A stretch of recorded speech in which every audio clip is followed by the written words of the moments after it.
what's going on, guys? Welcome back. Well, I'm out here once again with Frank Fanelli, and we are working on his 1970 Dodge Super Bee. I mean, we're working pretty much on it every single day of the week. Yep, just about. In some form or fashion. But no, garage is a little bit trash. We've been out here thrashing already now for the last hour and a half. And man, we're going to get some more metal on this car. What do you say? This is exciting. I know I say that every time, but it actually is every time exciting for me. It's just one more piece closer to being done. Absolutely. So basically, we've completely torn the car down. We're in the process now of getting new metal back onto the car. In the last episode, you guys saw the roof skin go back on, which looks fantastic. Still got a bit of cleanup to do, just all the plug wells and everything all the way around it. But no, today we're kind of working from the inside out here. We've got the package tray. All the repairs are done here on the C-pillars. Turned out really, really nice. And yeah, it's time to start putting stuff back in. So everything has already been pinned together. We've already got holes in it all, so that way we can locate it all. We've probably put it in the car a dozen times now. Yeah, probably. But no, that can go back in today. We've got a whole bunch of floor pan work going on here. So we've got the Flintstones modification that we're gonna get fixed. Yeah. We've also got outer rockers to do. We've got a million little pinholes and different things. And actually, we've been making pretty good progress on most of it. At least just about everything that's going to be inside the quarter panels has been fixed. But this is kind of the stuff here that I'm talking about, all these little spots. We're going to fill all those in so that way we don't have any holes left in the car. Still a whole lot of holes in the trunk pan, but huge shout out to our friends over at AMD. They actually hooked us up with a full trunk pan, drops, the whole deal. So that's going to actually be here within the next week. So, I mean, dude, there's not going to be really a part, piece, panel, anything that has been left untouched on this car. AMD, you guys rock. So let's have a look here. The rear package tray. Like I said, all the holes are already drilled out. I actually went ahead, welded in the entire rear window channel, cleaned up all those welds just so that way I don't have to lean over or bend over when it's inside the car. So really, this thing is ready to pin back in and go ahead and weld up. Now the sides here, again, same kind of thing. All the holes already drilled out, all the surfaces prepped up. So, I mean, yeah, really nothing else left to it than to go ahead, put it in the car, pin it up, and weld it in.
All right, guys, well, you saw we got the package tray installed.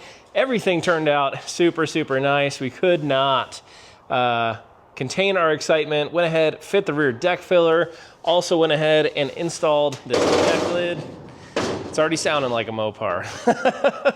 But no, the gaps on everything look really nice. I mean, we're not gonna weld anything in place permanently until we fit those rear quarter panels, just in case anything needs to move forward, move back. We want all the lines, everything to all jive and work together. But man, package tray looks great. Inside right here really looks nice. Still got to go back through here, dress all these welds out, clean everything up, but that can wait till another day. Now, it has been a couple days since we finished that work. I had to go out of town for work, but Frank spent quite a bit of time here working on the inside of the car and starting to knock out these floor pans. So, you know, from removing the old stuff, of course, had to go back through, fill all the holes, went ahead, scuffed the inside of the torsion support area so that way we could zero rust on the inside of that. And then you can see there the gold is all of the weld through primer. So, yeah, I'm kind of like Van Gogh when it comes to the weld through primer. I probably use a little bit more than what I should, but that's why it looks everywhere. And no, I'm not welding it solid. I just get a little carried away sometimes, okay? But you can see, made some good progress there. Got the front footwell panel here in on this side. Still got the back side to do. But today I am going to tackle installing the entire driver's side floor pan here. So already done quite a bit of work on this thing. This whole bottom channel was completely eaten away. You can see I actually had a donor piece. Previous build I did, I sectioned in just the front, so I had kind of the back half. And so, you know, have enough parts and pieces laying around that it's like, hey, let's just go ahead and swap out that whole back channel. And you can see there, turned out really nice and seamless. And yeah, give me a little bit more metal to weld to. But I've already straightened all this stuff out. Same thing on the bottom side here. It is all already in weld through primer. So really at this point, I can go ahead and just plop that thing down. And when it comes to fitting it, the only thing that I'm really trying to do here is to make sure it lines up with the holes in the seat mounts. And then also back here, right there-ish, is the seatbelt hole. And just making sure that all that stuff goes back in the exact same places, which it should. This pan came out of a B-body. It's going back into a B-body as well. Now, of course, my style, I tend to butt weld everything. So this on the inside seam here on this transmission tunnel, I will be looking for a very nice flush fit, just as Frank did on this other side. But man, this car is gonna look a whole lot more complete, a whole lot more solid, and the interior is gonna look a whole lot finished with this pan in. But I've got a ton of welding to do. Let's go ahead, slap this thing in, and get it all burned in.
Alrighty guys, well, after what has been way too long, I'm happy to say we're finally done welding in both sides of the floor pans. Now, this video has taken quite a bit of time to finish up between work travel, between family vacations, and just working around schedules. It's been hell trying to get this thing wrapped up, but I'm happy this is finally done. Me too. I'm freaking wore out. Yeah. I'm sure that I've probably inhaled, I don't know, 1/8 pound, 1/4 pound of metal chips and shavings and dust and everything, and we're still not done. I mean, there's still plenty of cleanup to do here on both sides of this floor pan. But what is really nice is that, man, you finally have an actual driver and passenger floor in this car, and it turned out pretty damn good. No more Fred Flintstone for today, at least. Yeah, it looks pretty good.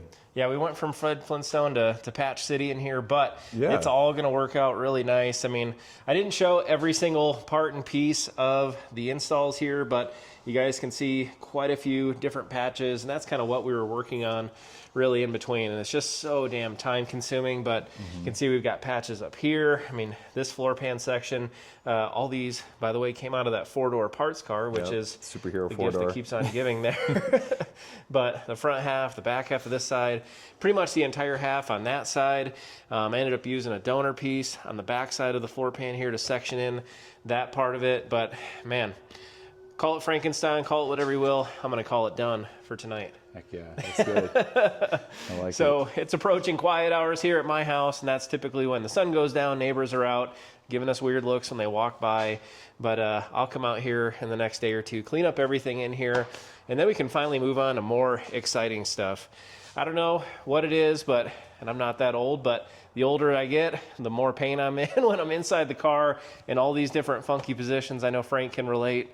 He was doing some yoga on the inside of the car there. Yeah, my back's a little tight right now.